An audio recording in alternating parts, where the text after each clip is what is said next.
બોલિવૂડના બાદશાહ શાહરૂખ ખાનને IPL 2024 દરમિયાન હીટ સ્ટ્રોકના કારણે હોસ્પિટલમાં દાખલ કરવામાં આવ્યા હતા. જો કે એક દિવસ બાદ તેને રજા આપવામાં આવી હતી. હવે સમાચાર આવી રહ્યા છે કે કિંગ ખાનને મોતિયો થયો છે.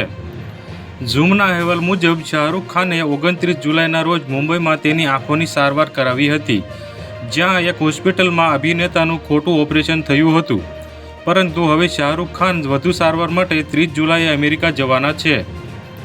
શાહરૂખ ખાન છેલ્લા કેટલાક દિવસોથી મુંબઈમાં સારવાર લઈ રહ્યા હતા, જ્યાં અભિનેતાને મોતિયો હોવાની ખબર પડી હતી.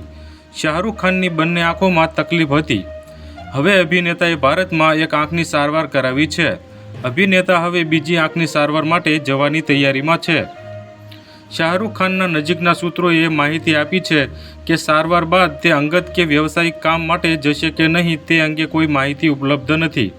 શાહરૂખ ખાન છેલ્લે અનંત અંબાણી અને રાધિકા મર્ચન્ટના લગ્નમાં જોવા મળ્યા હતા.